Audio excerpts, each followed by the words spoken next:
Donc après 2 jours derrière la falaise, là au mouillage pour se protéger du vent du nord qui est allé jusqu'à 25 nœuds avec des rafales à 30. Donc on est resté là 2 jours, ça nous a permis de nous reposer. Et maintenant on va aller à la ville principale qui se trouve là-bas au fond pour faire les provisions, essayer de trouver de l'eau, de l'essence pour le moteur Yamaha, le petit hors-bord, et aussi du gasoil que je prendrai aussi au jerrycan parce que toujours pas de station essence dans les ports. Il y a certains ports et il faut attendre des heures et des dates précises où il y a un camion citerne qui vient. Bref, un petit filet de vent nous permet d'avancer à 2 nœuds 3 là, juste avec le génois. On va là-bas, dans la baie, plus grande ville de l'île.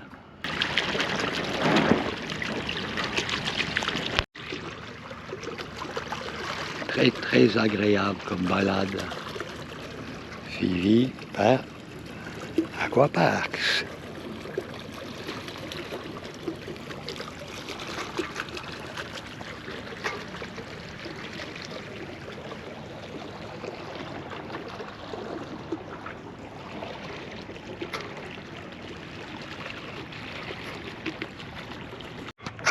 Alors on en approche de Argostoli, tout le temps avec le génois seul, doucement.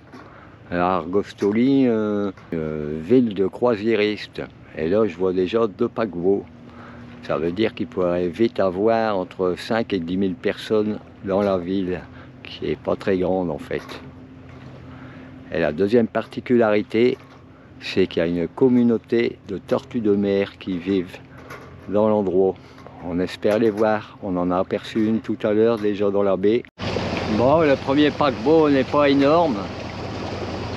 On a enroulé le génois pour rentrer parce qu'il y a de la circulation quand même dans cet endroit. Celui-là n'est pas énorme.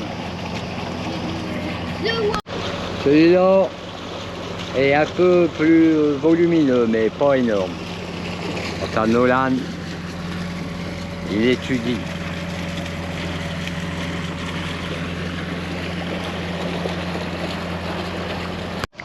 Bon, c'est parti pour aller chercher de l'essence pour le hors-bord. Et on est juste là. Ma monette elle repart. On revient, c'est vraiment pas loin. Et la station normalement très proche aussi, je l'avoue. Voilà l'endroit où je suis venu chercher le gazole. J'ai fait plusieurs voyages. Enfin 2. Bon, la ville n'a rien d'extraordinaire ni typique. On voit que c'est une ville pour croisiéristes, quoi, qui a des croisiéristes tous les jours qui arrivent. Et donc c'est rien de typique.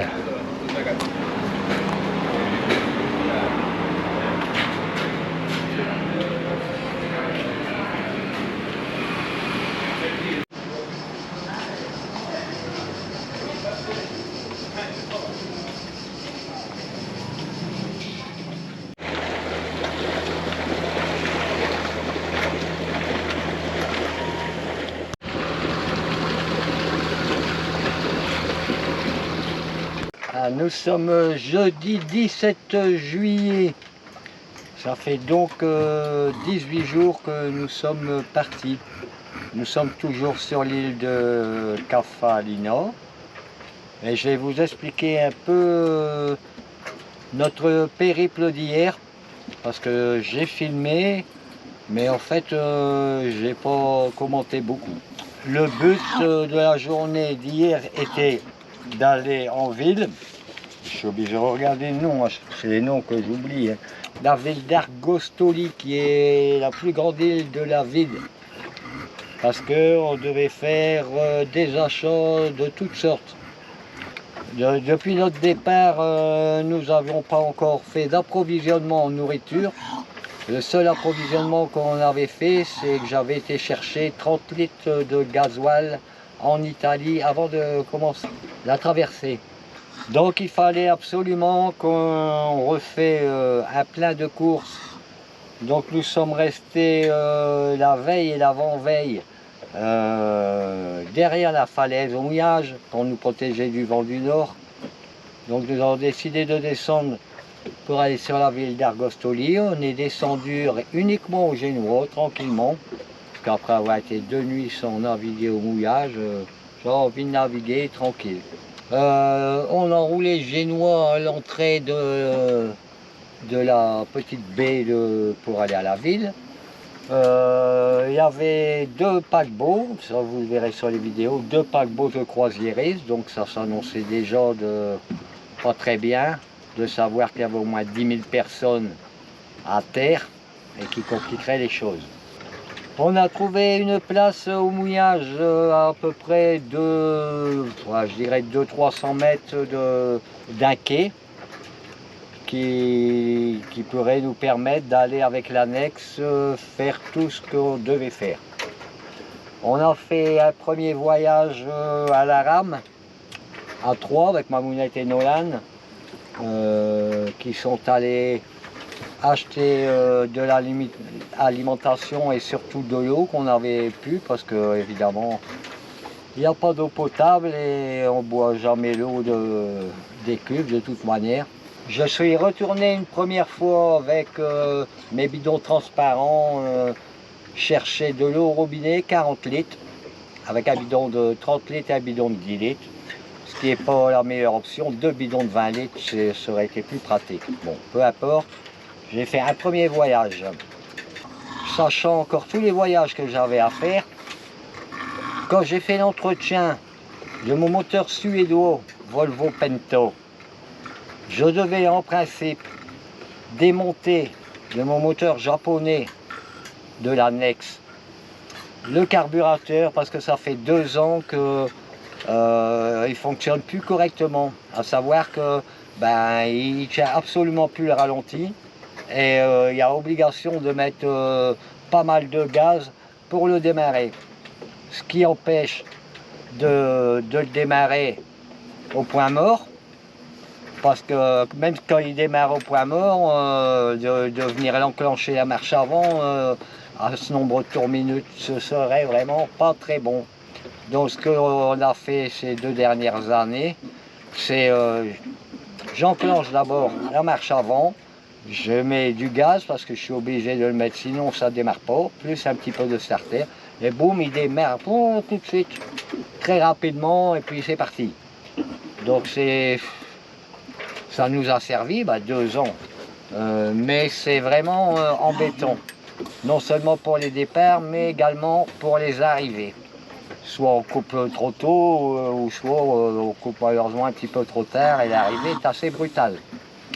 Donc évidemment, pendant ces 2 ans, j'ai démonté ce carburateur, je dirais au moins 4 fois, pour faire un nettoyage complet, nettoyage des gigoleurs, surtout celui de ralenti, mais enfin je les faisais tous, et sans succès. Donc c'était prévu que je démonte ce carburateur japonais pendant que je faisais l'entretien de mon moteur suédois. Seulement, beurre d'œuf, j'ai oublié de démonter ce petit carburateur parce que j'avais l'intention de le mettre dans un bain à ultrasons qui est en principe efficace pour les carburateurs. De ce fait, j'étais retourné à la maison. J'ai oublié de démonter ce carbu, il aurait fallu que je retourne au bateau pour refaire le démontage et me retaper 300 bornes. Donc de ce fait, j'ai cherché un carburateur chinois adaptable, sachant que j'ai déjà testé des carburateurs chinois sur un scooter 125 coréen, ça a très bien fonctionné, et aussi sur une moto de trial, une Honda 200 TLR, et franchement où c'était très bien, j'ai pratiquement pas vu de différence de fonctionnement. J'ai reçu ce petit carburateur 3 semaines après, de monter ce petit carburateur chinois sur mon moteur, petit moteur japonais. J'ai entamé donc le changement de carburateur. Ce que j'avais oublié, c'est que le carburateur chinois, il n'était pas vendu avec les joints. Et que j'aurais dû commander les joints chez le concessionnaire japonais. Et chez les joints papier, il y a 2 joints papier plus un autre joint. Il y en a un qui se met entre le cylindre et le carburateur, il y en a un qui se met, 2 qui se mettent entre le carburateur et la boîte à air. Donc les joints, malheureusement, en très mauvais état, du fait des multiples démontages que j'avais fait pour nettoyer. Mais bon, heureusement, j'ai de la pâte à joint. Je prends mon tube de pâte à joint, je vous le donnais 1000, comme disait Coluche. Eh ben, le tube, il est tout dur. Comme on dit dans le Nord, le tube, il est tout arséchi. C'est-à-dire sec et en fait, ben, plus de pâte à joint. Mais autrement, il était joli hein, avant que je l'ouvre. Mais bon. Donc, j'ai remonté le carburateur chinois avec des lambeaux de joint en faisant au mieux. Le résultat n'est pas parfait, malgré après plusieurs réglages de la richesse et tout, mais au moins il permet d'avancer lentement parce que avec la vitesse de l'ancien carburateur, dès qu'il y avait un peu de vague et qu'on était trop dans l'annexe, eh ben, on était bien mouillé, voire on chargeait de l'eau et c'est pas très agréable, surtout quand il y a des commissions à l'intérieur. De là, ça m'a permis de pouvoir faire des voyages plus facilement qu'à la rame.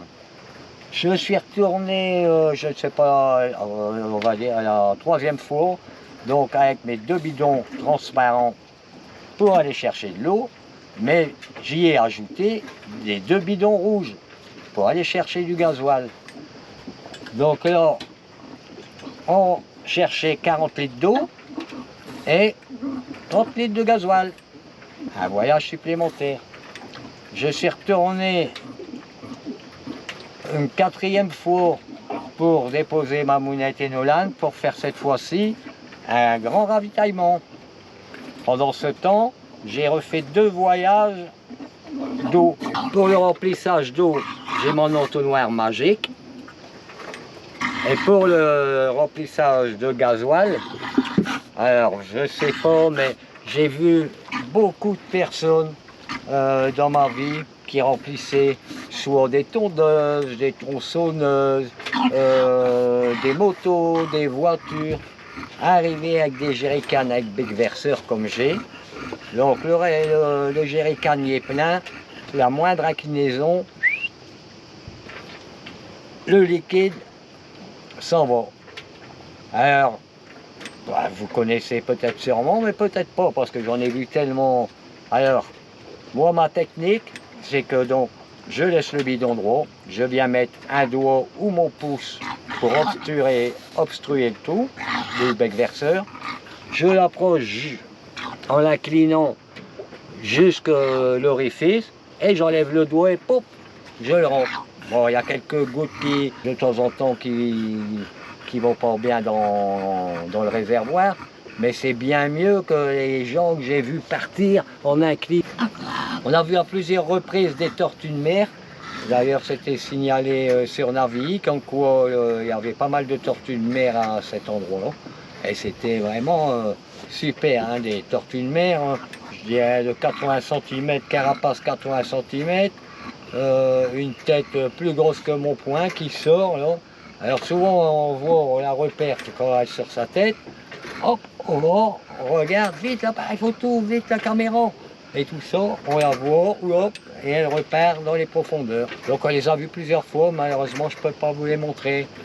Par contre, du fait d'être à côté du quai dans ce port, donc avec pas mal d'animation de choses, et la chaleur, une chaleur intense encore une fois, on a décidé, il devait être 17-18 heures, fait qu'il y avait un peu de vent, de redescendre au sud de l'île pour être dans un mouillage où on pourrait se baigner, parce que là-bas, hors de question de se baigner. Et puis nous sommes arrivés, me semble-t-il, vers 20 h à la voile. Donc c'était une journée assez intense. Alors aujourd'hui, j'attends le vent. Normalement, il devait arriver vers 10 h. Il va être 11 h et il n'y a toujours rien. Parce que ne sachant pas comment j'allais remonter vers Corfou, aller voir ci, aller voir ça, il y a tellement de choses et tellement d'itinéraires possibles différents avec des îles à aller voir un peu dans tous les sens. J'ai décidé de reprendre mes bonnes habitudes parce qu'on n'est plus pressé maintenant, c'est d'avancer avec le vent. Mais même à petite vitesse, mais pour ça, il faut au moins avoir un peu de vent. On va c'est le départ du mouillage. Allez, ouais, 11h30, le vent qui devait arriver à 10 h, il arrive qu'à 11h30. Enfin, le vent, le filet de vent. Et là, la mer est hyper plate et on avance à 1,5 nœud. Mais ça ne claque pas pour l'instant, Donc, on continue comme ça.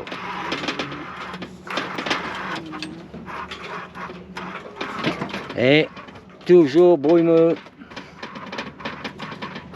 Bizarre cette histoire de brume. Et voilà où nous nous trouvons. On va descendre là et sûrement remonter, avoir le temps de remonter un peu. Comme vous voyez, à une vitesse fulgurante, mais ça accélère. Step by step. À 2 même.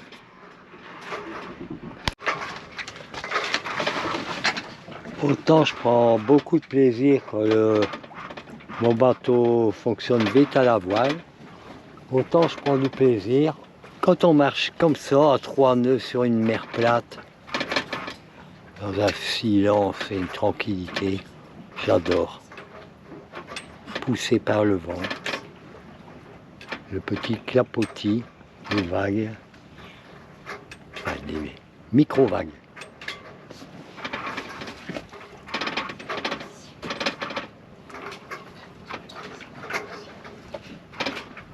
Qu'est-ce que c'est qu'agréable. Tout est calme. Et là-bas, on fait bien éloigner. J'ai baissé la sensibilité du pilote au maximum parce que j'avoue que j'adorerais avoir un pilote hydraulique qu'on n'entend pas. Mais là, pas besoin d'une précision extrême, donc il est sur le numéro 1. On n'est pas 10, 20 degrés, il balade d'un côté à l'autre. On est au portant, donc pas beaucoup d'influence. Ah, c'est moins bruyant. Alors là. Et voilà, le spi envoyé.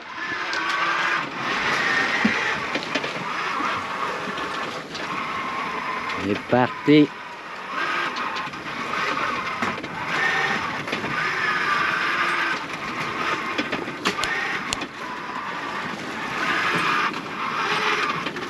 on marche à 4 nœuds. Ça fait maintenant 1h30 à peu près que notre belle bulle flotte. Là, on arrive à la fin de l'île. D'ici une demi-heure, 3/4 d'heure, on va affaler le spi parce qu'on va partir avec le vent de travers. Ah voilà, l'empalage s'est super bien déroulé, très bien, rien à dire. Là, on va pouvoir repiquer par là. Bon ben là ça pousse pas, hein. On est à plus de 7 nœuds, 7 nœuds et demi même des fois. J'espère que ça va pas trop renforcer. Là ça va falloir déjà. Ce sera plus compliqué.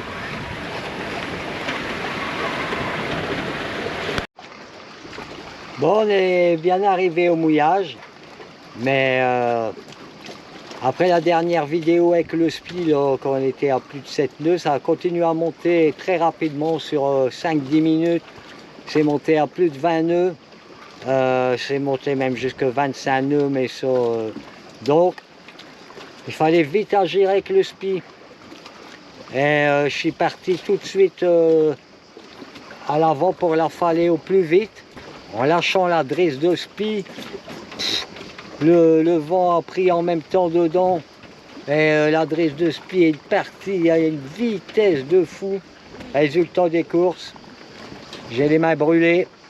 Mais ça va, pas trop grave, heureusement que j'ai su lâcher à temps. Les deux.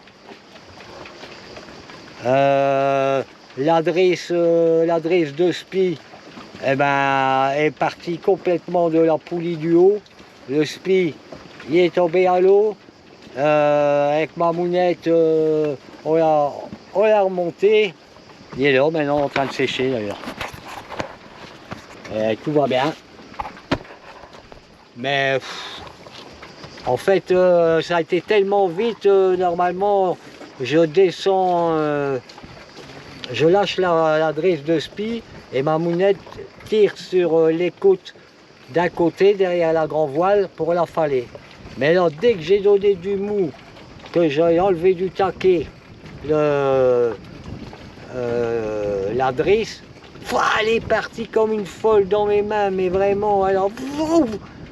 Et bon, voilà, quoi, ma mounette n'a même pas eu le temps de tirer, elle a tiré mieux qu'elle a pu, mais le spi est parti direct à l'eau dès que... mais il était encore maintenu par les écoutes. Et comme il y avait Nolan en plus, qu'on lui avait demandé de venir, il a pu lâcher l'écoute de tribord. Et puis avec ma mounette, nous on a remonté le spi de ce fait-là avec côte bâbord et avec la toile. Donc, mais au départ ça va, je pensais que j'allais être vraiment abîmé plus que ça parce que c'était douloureux, une brûlure, bon là il n'y a que des cloques, ça va, pas de problème. Mais bon, il faudra remonter au mât si on veut encore faire du spi, ça c'est moins bien, pour repasser la drisse. Mais bon, encore... en fait, on aurait dû lâcher les deux écoutes en premier, parce qu'il y avait bien du mou, mais là, avant de lâcher, fallait pas faire comme on fait d'habitude. Parce que là, avec le vent, les 20, plus de 20 nœuds qu'il y avait, dès que j'ai lâché un peu de drisse pour essayer de descendre le spi, le vent s'est engouffré dedans et... bon, on sait pour la prochaine fois. La prochaine fois, dans un cas comme ça, on lâchera les écoutes sans baisser la drisse de spi. Comme ça va partir un peu en drapeau et il y aura beaucoup moins de force au moment de descendre le spi. Notre nouveau système qu'on avait fait fonctionne bien jusque 10 nœuds, mais là, mais c'était impressionnant, hein, ça montait à une vitesse. Quand on est au spi, c'est pas la même rengaine que d'enrouler un génois ou de prendre un riz sur la grand voile. Hein. Bon, sinon, ben, on est dans un joli mouillage, je vais vous faire le tour. Mais je vais le faire parce que là, il y a encore un peu de vent. Je le ferai quand c'est plus calme, je pense, tout à l'heure. Ah, j'ai oublié de vous dire, après qu'on ait remonté le spi à bord, eh ben, le vent, on avait l'impression que le vent continuait à forcir.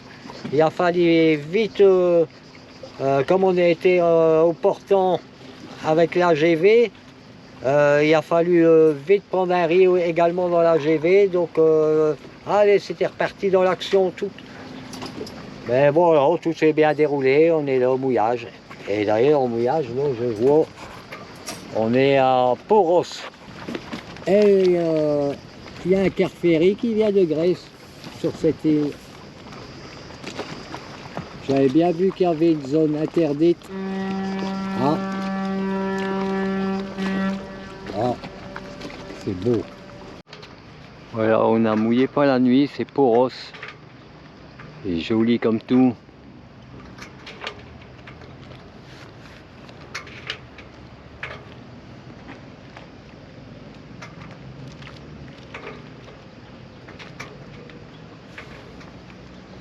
son petit port là-bas, qui est calme et sympa. J'y suis allé hier soir, on y retournera tout à l'heure.